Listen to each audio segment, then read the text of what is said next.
नारायणपुर में हुए भाजपा नेता की हत्या के बाद भाजपा अब आक्रोशित नजर आ रही है। इसी दौरान जो है भारतीय जनता पार्टी के द्वारा पूरे प्रदेश भर में चक्का जाम का जो कार्यक्रम है वो शुरू हो चुका है। आप देख सकते हैं इस वक्त हम राजधानी रायपुर में हैं और ये भगत सिंह चौक है जहां पर जो है चक्का जाम किया जा रहा है। इसी शहर के कई अलग अलग क्षेत्र हैं जहां पर आवागमन पूरी तरह से बंद है। वहां पर भारतीय जनता पार्टी के कार्यकर्ता जो है लगातार प्रदर्शन कर रहे हैं और नारेबाजी करते हुए प्रदेश सरकार के खिलाफ जो है वो विरोध जता रहे हैं। आप सीधी तस्वीर हम आपको दिखा रहे हैं किस तरह से सड़कों पर बैठकर चक्का जाम किया जा रहा है। ये भगत सिंह चौक है राजधानी रायपुर का, यहीं से सीएम हाउस जो है यहीं से जाते हैं। यहाँ पर भी पूरी पुलिस की व्यवस्था यहाँ पर रखी गई है, तमाम पुलिसिंग की व्यवस्थाएं हैं यहाँ पर।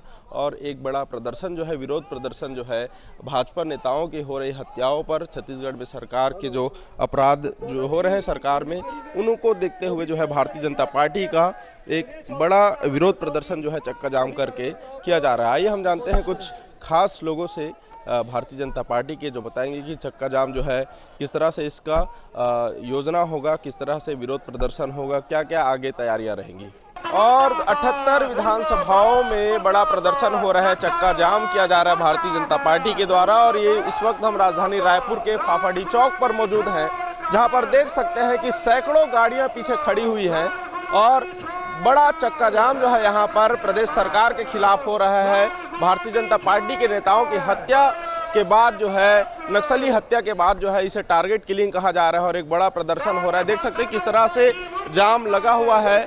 कई वाहनें हैं जो इसी रोड पर खड़ी हुई हैं, लोग सड़कों पर बैठकर विरोध प्रदर्शन कर रहे हैं। डॉक्टर रमन सिंह जी भी यहाँ पर पहुँचे हुए हैं, उनसे भी हम चर्चा करेंगे कि किस तरह से इस विरोध प्रदर्शन का रूपरेखा आगे रहेगा, क्योंकि 4 जिलों में अलग अलग जगहों पर जो है नक्सलियों के द्वारा हत्या जो है भारतीय जनता पार्टी के नेताओं का हुआ है और उसके बाद जो है एक बड़ा प्रदर्शन हो रहा है। तो आगे क्या रणनीति रहेगी, क्योंकि लगातार अब चूंकि चुनाव का वक्त है तो चुनावी मुद्दा क्या होगा इस पर भी हम चर्चा करेंगे। हमारे साथ डॉक्टर रमन सिंह जी मौजूद हैं, पूर्व मुख्यमंत्री हैं। इसे टारगेट किलिंग का रूप कहा जा रहा है भारतीय जनता पार्टी।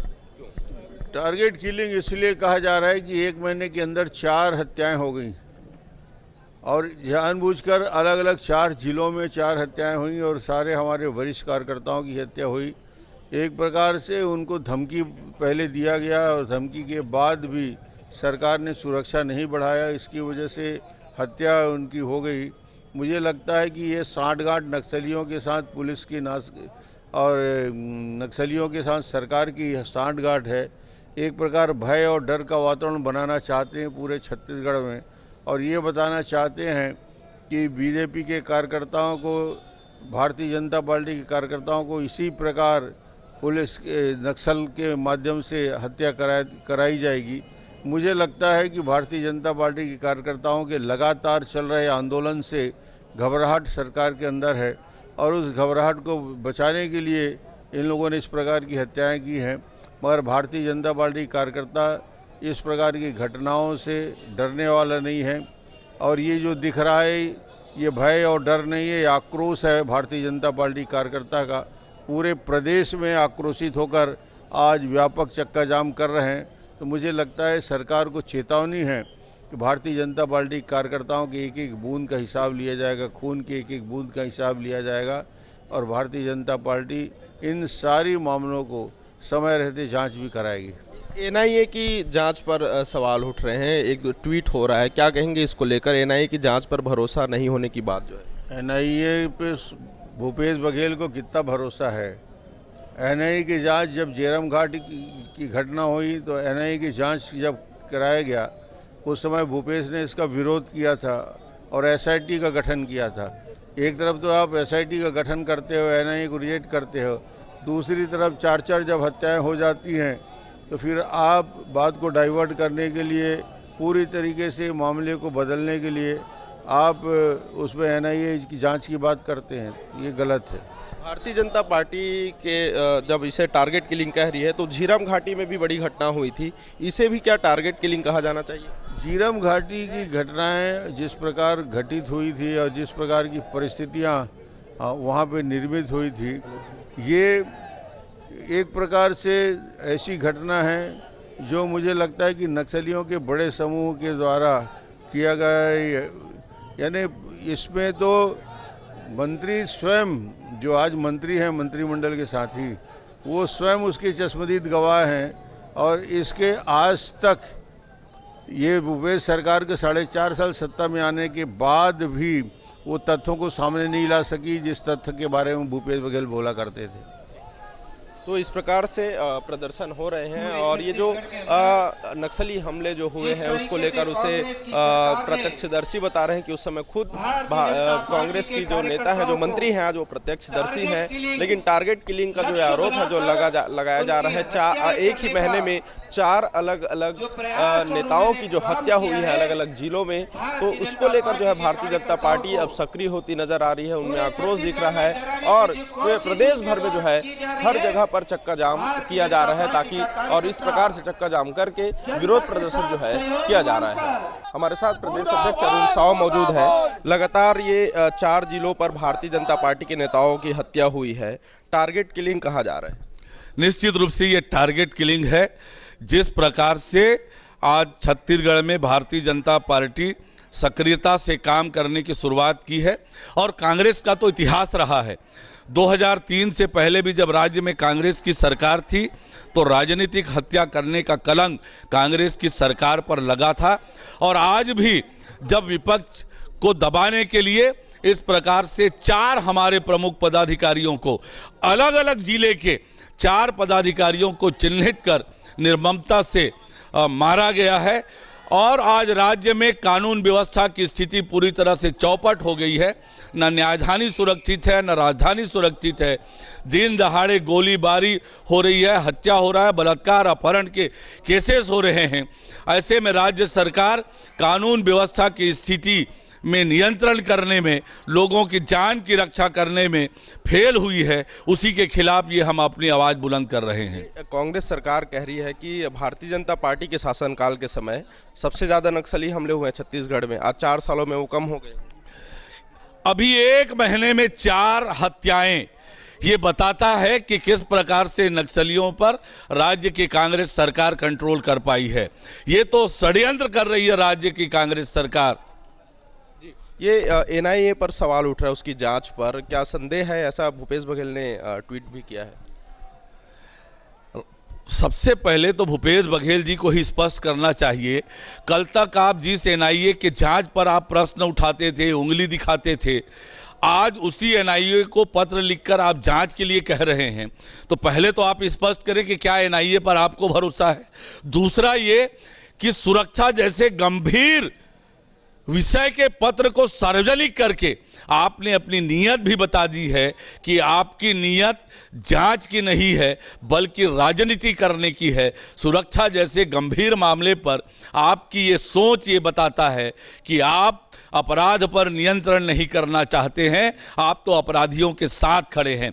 तीसरी बात ये कि एनआईए को पत्र लिखकर राज्य की कांग्रेस सरकार ने ये बता दिया है कि वे राज्य की जनता की सुरक्षा करने में फेल हैं, राज्य में कानून व्यवस्था का कंट्रोल करने में फेल हैं, और राज्य में घटित किसी भी घटना की निष्पक्ष जांच के लिए भी वे असक्षम है, ये उन्होंने स्वीकार कर लिया है। कांग्रेस के बड़े तमाम नेताओं की हत्या हुई थी, नक्सली हमला हुआ था, तो क्या उसे भी टारगेट किलिंग माना जाना चाहिए? देखिए, उसकी जांच चल रही है, जांच की प्रक्रिया है, और उस मामले में तो भूपेश बघेल जी कहा करते थे कि झीरम का सच मेरे जेब में है। 4.25 साल हो गया मुख्यमंत्री जी, वो कब निकलेगा, कहाँ है, किस जेब में चला गया, ये भी आपको स्पष्ट करना चाहिए। पूरी तरह से चौपट हो गई है। हम लगातार इस विषय को कहते रहे हैं, न न्यायधानी सुरक्षित है, न राजधानी सुरक्षित है। दिन दहाड़े हत्याएं हो रही है, बलात्कार हो रहा है, अपहरण हो रही है। ऐसे में राज्य में कानून व्यवस्था की स्थिति का नियंत्रण करने में राज्य सरकार पूरी तरह से फेल साबित हुई है। और इस बीच पिछले 1 महीने में भारतीय जनता पार्टी के 4 प्रमुख पदाधिकारियों की निर्मम हत्याएं हुई है। ये टारगेट किलिंग है। लक्ष्य करके भारतीय जनता पार्टी के कार्यकर्ताओं को मारा गया है, और इसके पीछे कांग्रेस का षड्यंत्र है, और विपक्ष की आवाज़ को दबाने के लिए ये कांग्रेस ने षड्यंत्र किया है। और आज छत्तीसगढ़ के आम जनमानस में डर और भय का वातावरण बन गया है, क्योंकि सरकार कानून व्यवस्था की स्थिति पर नियंत्रण नहीं कर पा रही है। और इसीलिए कल जगदलपुर में प्रदर्शन करके आईजी कार्यालय का घेराव किया गया। आज सभी 4 संभाग के 78 विधानसभाओं में अलग अलग स्थानों पर चक्का जाम आंदोलन किया जा रहा है, ताकि ये राज्य सरकार जागे, लोगों की जान की रक्षा करे, कानून व्यवस्था की स्थिति को ठीक करे। देखिए, 4 अलग अलग जिलों में भारतीय जनता पार्टी के 4 प्रमुख पदाधिकारियों की हत्या ये बताता है कि ये टारगेट किलिंग है। लक्ष्य करके भारतीय जनता पार्टी के प्रमुख पदाधिकारियों की हत्या की गई है। देखिए, पूरे छत्तीसगढ़ के अंदर लोकतंत्र को समाप्त करने का कुचक्र है, ये षड्यंत्र है। और इसी के कारण हमको ध्यान आता है, इस सरकार के आने के बाद जो पहला लोकसभा का चुनाव हुआ और हम लोकसभा की सीटें जीत रहे थे, तो बस्तर में जो हमारी एकमात्र सीट थी विधानसभा में, भीमा मंडावी जी की, उनकी सबसे पहले हत्या की गई। वहाँ पर हमारे कार्यकर्ता डरा, वहाँ पर डरा तो कांग्रेस पार्टी वहाँ पर जीत गई। और इससे इनको चस्का लग गया है। अभी से हमारा कार्यकर्ता पिछले 5-7 महीने से काफ़ी एक्टिव हुआ है पूरे प्रदेश में। तो हमारे कार्यकर्ताओं को डराने के लिए, धमकाने के लिए ये हमारे बस्तर में निर्दोष जो हमारे नेता हैं, हमारे कार्यकर्ता, उनकी हत्या की जा रही है। पिछले 1 हफ्ते के अंदर हमारे 3 नेताओं की हत्या की गई। पहले हमारा मंडल अध्यक्ष को मारा गया, उसके बाद हमारे जिला उपाध्यक्ष को मारा गया, उसके बाद सरपंच को मारा गया, ताकि हमारा छोटे से लेकर के बड़े कार्यकर्ता तक डरे। लेकिन ये सरकार शायद भूल गई है, ये वो भाजपा के कार्यकर्ता हैं जिन्होंने आपातकाल में इंदिरा गांधी से नहीं डरी, 21 महीने जेल में काटी, लेकिन उसके बाद भी हम लोग डरे नहीं हैं। हम देखते हैं इनके दम में कितना दमन है, दमन में कितना दम है इनके, और हम लोग उससे डरेंगे नहीं, लोकतंत्र को बचा के रखेंगे। हम आज पूरे छत्तीसगढ़ के अंदर 78 विधानसभाओं में 2 बजे से 4 बजे तक धरना रखा गया है। यहाँ पर भी हमारे शंकर नगर मंडल के जो अध्यक्ष हैं अनूप खेलकर, उनके नेतृत्व में यहाँ पर धरना रखा गया है SRP चौक पर, और हमने चक्का जाम किया है। आपके माध्यम से हम जनता से भी माफ़ी मांगते हैं जो उनको इसके लिए परेशानी हो रही है, लेकिन मजबूर है भारतीय जनता पार्टी कार्यकर्ता। प्रदेश के अंदर लोकतंत्र को बचाना है और निर्दोष कार्यकर्ताओं की जान भी बचानी है। बिल्कुल साफ साफ साजिश नजर आ रही है।